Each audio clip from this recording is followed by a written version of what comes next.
Chicken mutton తగ్గించు, శాకాహారం నువ్వు పెంచు. చికెన్ మటన్ తగ్గించు, శాకాహారం నువ్వు పెంచు. ఆరోగ్యంతో హాయిగా జీవించు. చికెన్ మటన్ తగ్గించు, శాకాహారం నువ్వు పెంచు. ఆరోగ్యంతో హాయిగా జీవించు. మనం పుట్టాక తినాలి, ఇంట్లోనా వీధిలోనా? Very good.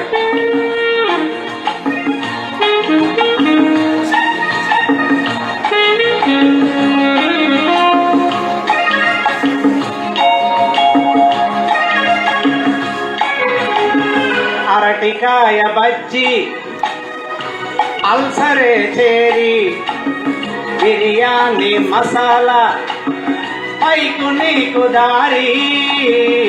నూడిల్స్ తింటే నీడిల్స్ పాలే, మంచూర్య తింటే మంచమెక్కుతావే. అక్కడ తింటే డాక్టరు దగ్గరకే. చికెన్ మటన్ తగ్గించు, శాకాహారం నువ్వు పెంచు. ఆరోగ్యంతో హాయిగా జీవించు. నచ్చిందా? ఎక్కడ తినాలి ఫుడ్ మనం? ఇంట్లోనా? రైట్. అమ్మ చేస్తే ఎంత బాగుంటుంది, అమ్మగా ఉంటుంది. మరి హోటల్లో తోపుడు బండి మీద స్టార్ హోటల్ అయినా కాకా హోటల్ అయినా వాడేసిన నూనెను తిరిగి వాడతారు. పానీపూరి పవిత్రం, ప్లేటు మరి పవిత్రం. మురికి కాల ఉంది, దుమ్ము ధూళి ఉంది. రోజు తింటే రోగం మనకొచ్చే. చికెన్ మటన్ తగ్గించు, శాకాహారం నువ్వు పెంచు. ఆరోగ్యంతో హాయిగా జీవించు. మనం అందరం కూడా ఇకపై మరి టీఎల్ మేడలో కూడా ఎగ్జిబిట్ పెట్టారు. ఎందుకు పెట్టారంటే మనకి సైన్స్ వల్ల ఎంతో మేలు ఉందని. మరి బైబిల్ వాక్యంలో కూడా ఉంది, విజ్ఞానాన్ని నేర్చుకోవాలి, పంచాలి. ఎంత చక్కగా చెప్పారు. ఒక్కసారి చప్పట్లు కొట్టండి ఆ వాక్యానికి.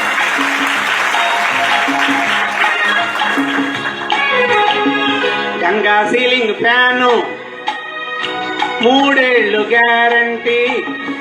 ఈ మానవ బాడీ 100 ఏళ్ళు గ్యారంటీ. జంక్ ఫుడ్ వద్దు, ఫాస్ట్ ఫుడ్స్ రద్దు. వాటి జోలికి పైన మనం వెళ్ళవద్దు. ఇకపై పద్ధతి మార్చేద్దామండి. చికెన్ మటన్ తగ్గించు, శాకాహారం నువ్వు పెంచు. ఆరోగ్యంతో హాయిగా జీవించు. చికెన్ మటన్ తగ్గించు, శాకాహారం నువ్వు పెంచు. ఆరోగ్యంతో హాయిగా జీవించు.